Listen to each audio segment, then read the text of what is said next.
Hello everyone, how's it going, and welcome to today's Wild Rift video. In today's video we're going to be taking a look at my updated rune tier list for patch 3.3. There are a lot of runes that got changed this patch. Some got buffed, some got nerfed, and some just got some cute little icon updates. But this tier list is going to show you what runes are the strongest right now and what runes you can take in pretty much every single scenario, and what runes you basically should just completely avoid, and what are the worst runes in the game right now. So let's start things off with the Keystones. There's a few changes to the Keystone tree. Some got buffed, some got nerfed. Let's take a look through all of them. First off, let's take a look at Grasp of the Undying. In my opinion, one of the strongest runes right now in the current game. Grasp of the Undying got a buff this patch. The Grasp of the Undying now scales with AD and also AP that you build. So really good for bruisers up in the top lane, or even bruisers in the mid lane. Really good even for some range champions as well. It can be used on champions like Senna, potentially maybe Ezreal. I haven't tried it yet, but there's a scenario that maybe you could try it on Ezreal. But Grasp of the Undying right now is absolutely insane. Really strong rune just for trading, really strong rune for scaling into mid and late game, because that's kind of where the state of the game is going right now, towards their mid and late game team fights. Early on, objectives are kind of important, but not really as important. You can kind of give up the first dragon if you want to, but when it gets that second and third dragon of the game, you need to make sure you team fight around them objectives, because when the enemy team stacks up 2, even 3 dragons, it just seems like a bit of a steep to try and come back from that situation. So Grasp of the Undying, very good scaling rune, very good for laning phase as well. It allows you to heal up a little bit, and it works really well for bruisers. Especially bruisers are kind of the main benefit for Grasp of the Undying, because they like to go for Divine Sunderer, Black Cleaver, all these items that give you a lot of health that scale well with Grasp of the Undying, but also a lot of AD now that scales well with Grasp of the Undying and how much damage you can deal to enemy champions.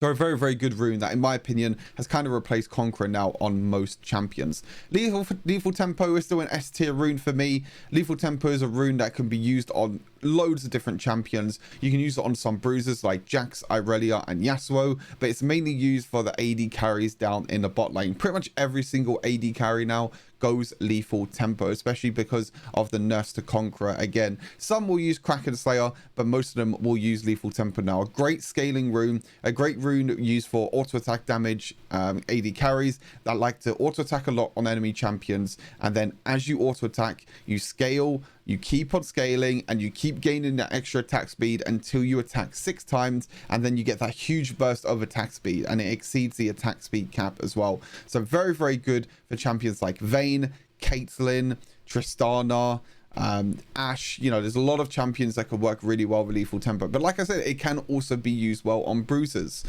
So a very good rune overall. Again, more of a rune that you kind of need to auto attack a few times and let it scale up and let it vamp up first until you reach that 6 auto attack mark, and then you'll be able to auto attack super fast and do a lot of damage. So maybe at first it might not seem like a strong rune, but honestly, when you scale into mid and late game, and when you keep auto attacking champions over and over again, you basically become unkillable, because you'll keep on attacking over and over again, and you're just going to do a lot of damage.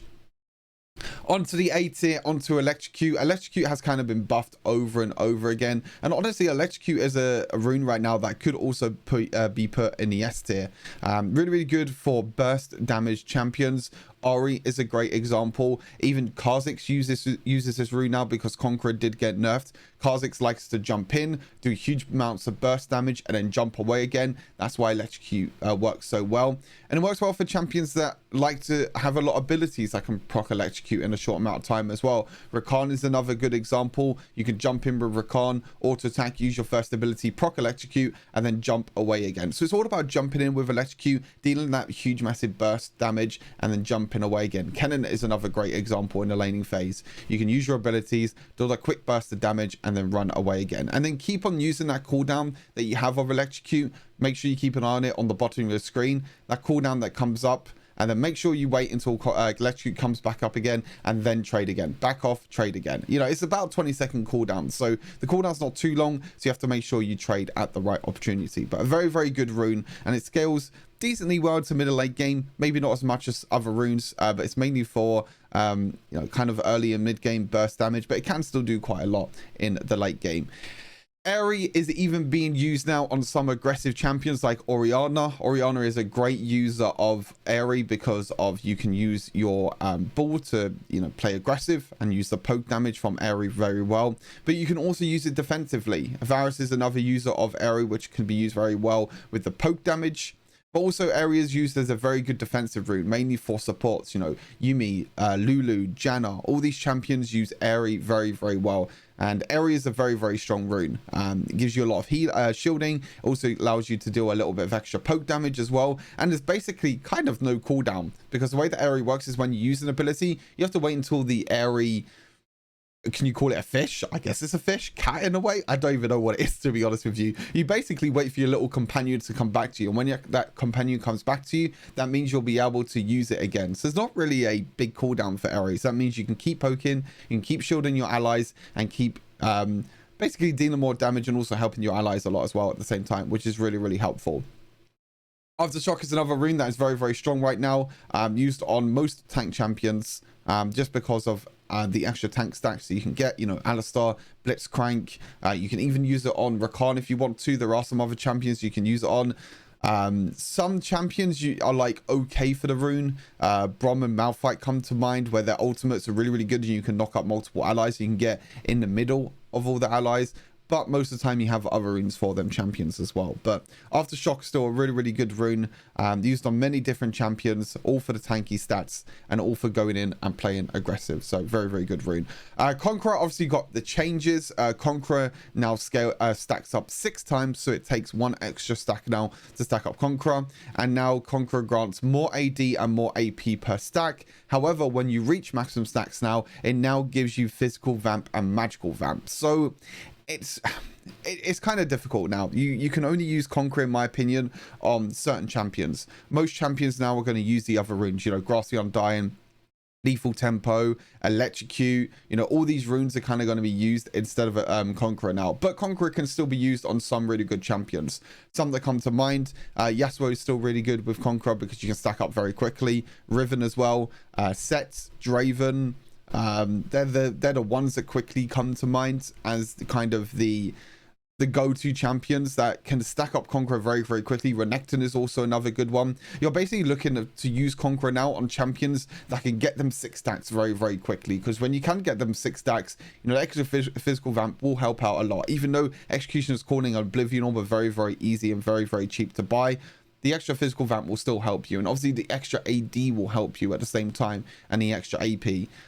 Dyna is another example as well. You can use Conqueror on Dyna pretty good because you keep dashing around and you keep dealing damage very, very quickly. So still a very good rune, not as strong as what it used to be, but still, in my opinion, one of the strongest runes in the game.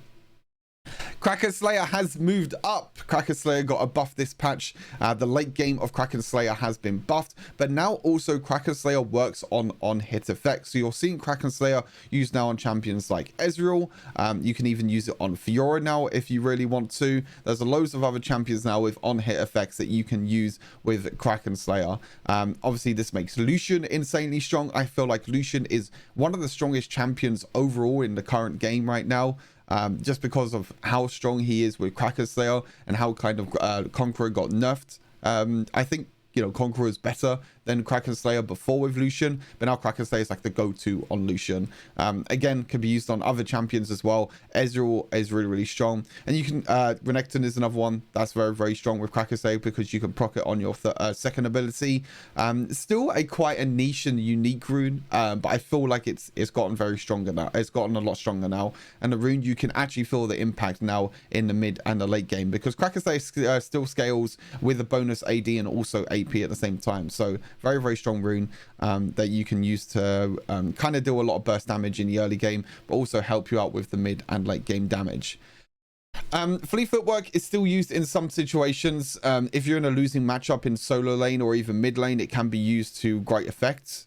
People are using it in the jungle as well, but it did get nerfed in the jungle, so it might not be used as much in the jungle. But to be honest with you, there's not really a lot of other jungle runes that you can take right now. Some are taking Electrocute now, like Echo. Some are just taking Conqueror, like Camille. But both of them champions can still use Fleet Footwork in the jungle. Like I said, most Baron laners can use Fleet Footwork. Most mid laners can also use Fleet Footwork. Most Bruiser mid laners, I should say, melee mid laners can use Fleet Footwork, like Singe, for example. But same with Baron lane. You know, Camille can still use Fleet Footwork. Fiora, Darius, all these champions can still use Fleet Footwork. Yes, there are runes that are better than Fleet Footwork, like Grassy Undyne and Conqueror. But if you're in a losing situation, if you want to play passive and if you just want to scale with your items, then Fleet Footwork is still a good rune to take. And also Fleet Footwork is very good when you attack enemy champions. So if you can easily do that, like say Fiora Lunge, for example, Darius hooking in or anything like that, then it still can be very, very good. Font of Life has kind of been nerfed over and over and over and over and over again. It kind of really only gets used now on Brom. It can be used on some supports. I still see some supports pick it up because of just kind of how easy it is to proc Font of Life, because you can just walk up as a support, like say a Janna or a Lulu or someone like that. You can just walk up, use an ability on a champion, and then it can be followed up by your AD carry. You get a nice bit of healing for yourself and your AD carry, and you also get that little bit of extra damage as well. So Font of Life is okay. It can be used on some supports. Some tanky supports as well can also use it. NASA support was also a big thing with Senna. It gets used for that. Galio support as well. Some people use Font of Life. There's still some situations where Font of Life is really useful. Obviously Brom is the best user of Font of Life, but there still are some situations where Font of Life can still be useful, but again, not as strong as other runes. I still feel like for enchanter supports, Aerie is still stronger than Font of Life. And Phase Rush is kind of last because no one uses Phase Rush. Phase Rush is kind of useless right now, to be honest with you. There's not any champions that I can think of at the top of my head that can use Phase Rush. I think the only champion that can kind of use Phase Rush, but most of the time it's not really that good, is Graves. Graves is really the only champion because you can deal a quick burst of damage in a short amount of time, get the extra movement speed, and movement speed does work really well with Graves. But I honestly feel like Conqueror is better, Fleet Footwork is better. Yeah, there's just other runes that are a lot better than Phase Rush, and I don't feel like Phase Rush is that strong at all. Onto the Domination tree. There's a bit of a gap in the Domination tree, and I really feel like that's kind of where the Domination tree is right now. Hunter Vampirism is still insanely strong. You get the little bit of physical vamp to help you in the early game, but the scaling AD and physical vamp that you get with every unique takedown is just really, really strong. You can get 10 extra AD, 5 extra physical vamp, which works on top of the 2 extra physical vamp that you get. So you can get 7% physical vamp and also 10 AD, or even you can get up to I believe that's 20 AP and 7 magic vamp. So really, really good rune for champions that can really easily get takedowns, like to be in a lot of team fights, whether it's shielding, whether it's, you know, dealing poke damage, whether it's an AD carry. This gets used on pretty much every single AD carry right now because it's just the best rune for AD carries, because of the extra AD and the extra physical vamp that you get. But AD carries, they love to be in team fights, they love to get takedowns, whether it's kills or assists, so it scales well into mid and late game and is really, really strong. Triumph has shot up quite a lot. Triumph is kind of your go-to rune now on most champions, most bruisers, I would say, especially in the jungle now, because Brutal kind of got completely nerfed. It doesn't get used in the jungle at all now. It's kind of a useless rune. I'll get to that rune in a second. But Triumph is really good now. Really good for solo laners. Can be even really good for some mid laners. Really good in the jungle as well, because junglers like to go in for team fights. They like to get takedowns. They like to try and get in and amongst the enemy champions, and that's kind of where Triumph comes in. You know, champion takedowns restore 10% of your missing health, and you also deal 5% more damage to enemies that are below 35% health. So really, really good rune right now. Really strong for solo laners that like to dive into the backline. Camille, Darius, Garen, champions like that. That benefit a lot from the healing, and also the healing works really well with Death Stance as another great rune. Weakness is another strong rune. Weakness can be used on so many different champions. It even works with some items as well, like Rylai's, Sorada's Grudge. Most tanky support champions take this rune as well, that have crowd control. Alistar comes to mind, Brom, Galio. you know, all these tank champions, Blitzcrank is another one as well. All these tanky champions that have an easy way to immobilize. I mean, there's so many other champions that can immobilize. Janna, Lulu, the list goes on. There's so many champions that have immobilizing and slowing abilities. Just marking their enemy champions with that and allowing your AD carry to follow up and deal more damage. To be honest, there even is some junglers and some mid laners now that can take it, and even AD carries like a Varus, for example, you know, AoE immobilizing effects that allows your team to deal more damage is just perfect for the situation of the game. Scorch, even though I mean at the moment it's a B tier, even when it gets patched, when it gets buffed, sorry, in patch 3.38, I still think it'll be B tier. I still don't think it will be that strong. I still think it's kind of meh. It's okay for the early game, you know, the cooldown is kind of short. Okay, you do a little bit of extra magic damage, but how's that really going to affect you when it comes to the late game? You know, 21 to 35 magic damage. What do you do? It's not even that much. And like I said, even after the buff as well, it's not a lot. I think it's going up by like 2 damage in the early game, and probably I think it's like 8 damage in the late game. I can't remember the numbers exactly from the little preview that we got in patch 3.3a, but Scorch, I don't feel like it's very good. Like I said, it's very good for laning phase. It's very it's good for champions that can maybe benefit a lot from early game poke damage and try and maybe get a laning phase advantage. Maybe you can get a few tower platings from that. I can see that situation for Scorch, but again, mid and late game is where it's at the moment in Wild Rift, and I don't feel like Scorch is there right now. It's good for during laning phase, but that's about it. Champion is the other one. Champion is it's very high risk, high rewards. I don't really like the rune at all, to be honest with you. Yes, you can get a lot of damage in the early game. Yes, you can maybe get an advantage in the early game. But when you die twice, you basically don't even have a rune. And the rune is completely useless. And there's very, very rare situations that you're going to die less than 2 times. Even when you die once, you lose half of it. You lose 4% of the damage that you're gaining from champions. So like I said, very high risk, very high reward rune. If you have a lot of confidence, if you feel like you can get an early game advantage, if you're playing a champion, like say, I don't know, a great example is like Draven, has one of the highest base ADs in the whole game. Very, very aggressive in the early game. If you feel like in the early game you can get an advantage, a big enough advantage where the extra 8% damage in the late game is not going to take into effect and you're not really going to need it in the late game, then yes, it can be good. But it's a very, very, very rare occasion that happens. And like I said, very high risk, very high reward. If you can pull it off, fair play to you. But most of the time, I wouldn't advise taking it. Gathering Storm is an interesting one. Gathering Storm is the only one that I thought could maybe potentially move up into the A tier. And that's mainly because of the AP ratios on Gathering Storm. I feel like for AD champions, Gathering Storm is very, very terrible. It takes very, very long to scale with AD champions. But AP champions, on the other hand, AP champions are quite disgusting. I'll be totally honest with you. AP, it goes from 4 AP to I don't believe it's 10 AP. Maybe it is 10 AP. I'm not too sure if these numbers are correct, but basically there's a lot of numbers that you can get with AP scaling. I think it's second dragon, if I remember correctly from another video that I did, I think it was about 18 AP you can get at the second dragon, sometimes even more if that first dragon gets delayed, or even if the second dragon gets delayed and it doesn't die until a little bit later on, or you don't team fight a little bit later on when the second dragon spawns. That's a lot of AP, and most AP champions now go for this rune, especially dual lane AP champions, you know, like Ziggs, Orianna, Seraphine, Morgana.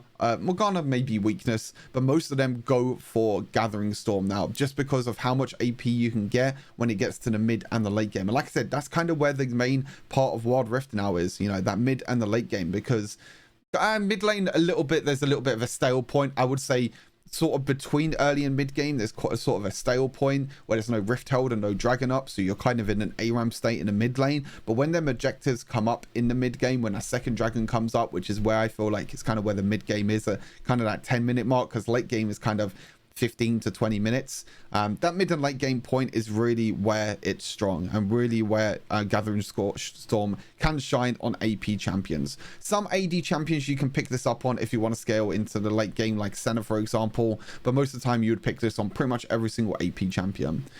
Giant Slayer, I feel like Giant Slayer is still really strong as well. Giant Slayer is really good against, you know, a lot of bruisers, against a lot of champions that like to build bonus health. But the great thing about Giant Slayer is that most bruisers build bonus health anyway. Divine Sunderer has bonus health. Hysterics Gauge has health. Deadman's Plate has health. There was another one as well. Black Cleaver. Divine Sunderer also has health. So all these bruiser items that are technically not even tank items, I do have a lot of bonus health, so you will be doing more damage to their champions because they are building bonus health. Obviously, this is insanely good against tanks, like Remus, for example, Malphite, Galio, Alistar, Brom, champions that love to build a lot of health. So Giant Slayer is really, really good for that.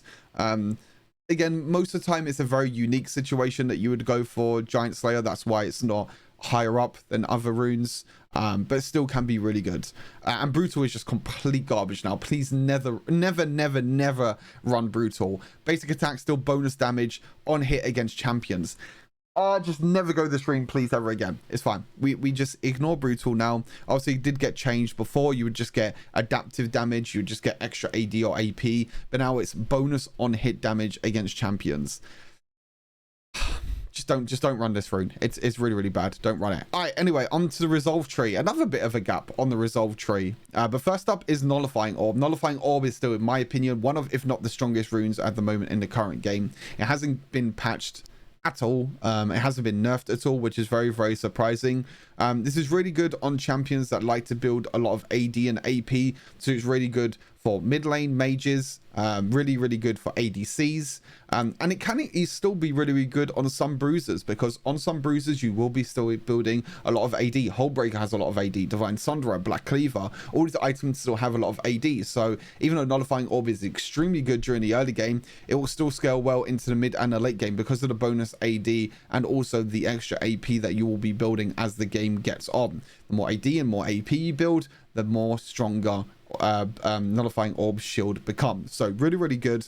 I really, really like this rune. It's pretty much used in every, you could basically take this on every single champion, every single lane if you really wanted to. The only ones I wouldn't take on is probably support, but other than that, everything else you can use Nullifying Orb, and that's how strong the rune is right now, and that's why it's sitting alone up in the S tier. Hunter Titan is still used in some unique situations where there's a lot of crowd control. They did nerf the whole Hunter Titan plus Mercury Treads added total for the tenacity that you get. So I don't think Hunter Titan is maybe as strong now as what it was before, but I feel like Hunter Titan is still really good for if you're against like a lot of crowd control, because you can still go Hunter Titan plus Mercury Treads. You're just not going to get as much tenacity as before, but most of the time people go Nullifying Orb plus Mercury Treads because the Mercury Treads is just enough tenacity, and you don't really need that, and you still get the extra shield as well, which might help you when you do get crowd control. But Hunter Titan is still really, really good, really good for supports, really good for engaged tanky champions that like to go in, that like to play aggressive, because if they do get crowd control, and if they're melee champions, for example, and sometimes it's a little bit difficult to kind of escape it. You know, Rakan is a good example for this. If you jump in, if you get crowd control, then you're kind of stuck. Hunter Titan will help you with that. Means that you'll get the extra bit of tenacity. Second Wind is also very, very good. Second Wind is mainly used for solo laners, but can also be used as kind of melee supports down in the duo lane as well, because if you're against a lot of poke damage, say you're like an Alistar against an Enchanter, for example, and if you take a lot of poke damage, Second Wind will help you a lot with the increased health regeneration. Really, really good for melee champions. Okay for ranged champions. Most of the time you won't really take this for ranged champions, but melee champions is really where this shine, because the effect gets doubled when you are melee champion. So really good for solo laners if you feel like you're going to get poked out and you just want to heal up a little bit. Really good for champions like Garen, Set as well. It's also really good for, because it works well with your passive. Really good for mid lane melee champions as well if you feel like you're going to get poked out in the early game, and really good for melee support. So it's basically good for every single melee champion in every single lane. So overall, still a really, really strong rune. Bone plating is still really good against high burst damage. You basically take less damage in the next few attacks or abilities that you take. This is very difficult to kind of work around sometimes, and if you're against a good player, they can work around bow plating very, very well, because they'll use that little bit of poke damage, or they'll just go in for a little bit of damage, proc your bone plating, wait for it to go off, and then re-engage again. So if you're against good players, then bow plating players can work around it very, very well. However, during team fights, if you're a champion that wants to go in, do a lot of damage, and basically get in the forefront and get in on the back line, bone plating is really, really good, because when you take that initial burst damage from ADCs or from assassins or anything like that, all that damage will be reduced. So very, very good rune. Can work well in trading during a laning phase, but again, you kind of have to work around it. The cooldown is still very, very long. I believe it's like 35 seconds for bone plating. Still very, very long cooldown, so you just have to bear that in mind. Adaptive carapace, I wasn't too sure if it was A or B. I feel like adaptive carapace is still pretty good. The extra maximum health that you get during the early game can help you quite a lot during the laning phase, can help you get that little bit of an advantage. And also you gain either armor or magic resist when you get below 50% health, depending on how much damage you take during that first 50%. So if you take more AD damage in that first 50% of your health bar, you gain more armor. If you take more AP damage, then you'll get magic resist for the last 50% of your health. I don't know, it can work well. It's really good if you're against a lot of the same damage source. If you're against like a full AD or a full AP team, I would 100% recommend going adaptive carapace, because that extra armor and magic resist, or armor or magic resist, will help you out a lot. It can work well during the lane phase for the extra maximum health. To be honest with you, I'd much rather take Nullifying Orb, Hunter Titan, Second Wind, or Bone Plating. So maybe it's B, but I still feel like the rune is really strong. That's why I kind of originally put it in the A tier. And then there's a bit of a gap, and then there's kind of these three runes down here. Ultimate Shield, I don't really know any champions that can use Ultimate Shield very well. The only champion that I could see use Ultimate Shield, even then, the thing is with Ultimate Shield is that most of the time you're like, okay, Ultimate Shield is really good for champions that want to engage, that want to be the ones that start off a fight. The way that I see it is that you get an Ultimate Shield for 3 seconds. Malphite Ultimate knocks up enemy champions, so most of the time you're not even gonna, that shield is not really going to be protecting you, because you're going to be knocking up every single champion. Kennen Ultimate is the only one that I feel like can be good, because Kennen, you don't stun champions straight away. Kennen, you have to build up that passive with your ultimate and with your abilities, and then you'll be able to stun champions. So I think Kennen is kind of the only unique scenario that the Ultimate Shield can work very well. If there are other champions, let me know down in the comments. Let me know what you use Ultimate Shield on. Maybe Brom is another good example, but again, I'd rather go for like Hunter Titan. Rakan, for example, another one. When you use your ultimate, you normally dive in, you normally charm everyone. So at 3 seconds, you're going to be charming them, you're going to be knocking them up anyway from Malphite. So how's your shield coming in handy there? You know, you're basically getting a shield against champions that are being knocked up and crowd controlled. You know, that's the way that I see Ultimate Shield right now. But again, maybe there's some situations where it can work very well. You know, maybe with Rakan Ultimate, if you use it before you engage, then maybe you get that little bit of a shield. So maybe if you do get crowd control, if you do get CC'd, it can help you out. Again, there's some scenarios like that can be good, but most of the time it's pretty meh. Conditioning is like okay. Conditioning is getting better now, because the dragons are getting delayed more and more. So for example, you gain 5 bonus armor and MR in the first 3 minutes, and then every 2 minutes after that you gain 2 bonus armor and MR. So that means that the first dragon you'll get 10 armor and magic resists. At the second dragon you'll probably get what am I looking at? Probably 9, maybe 11 if you're lucky. If it's delayed that much, 11 armor and magic resist. Which, to be honest with you, is not really that much when you think about it. You know, every 2 minutes you'll get in 2 bonus armor and magic resist. So if you're at about 11 minutes into the game, you're getting 11 armor and magic resist. So yes, as the game scales into the mid to late game, it can be good, but to be honest, I don't think it scales that well. You know, if you take Gathering Storm's numbers for example, that's a lot more there. You know, it's a lot more AP and AD you can get there. Conditioning, not really the same situation. And loyalty basically only gets used on Yuumi. It's really, really bad, really, really terrible rune. I don't think you should take this on pretty much any champion. The only reason you take this on Yuumi is because there is legit no other resolve tree rune that you can take on Yuumi, and Yuumi obviously likes to just sit on top of champions, and that's really where loyalty comes in handy. But other than that, really, really terrible rune. Don't run this on any champion at all. It's really, really bad. All right, on to inspiration, the last tree. That's not a bad length video. Thought this might be a little bit shorter, but I've kind of explained a little bit more in depth on some runes. Hunter Genius ability haste right now is so important for most champions, especially mages that use this a lot. There's even some bruisers now that are taking this in the Baron lane. There's also some AD carries that are taking this, like Lucian, like Varus as well. ability haste is just so good. You can get a maximum of 18 ability haste, which is insanely strong.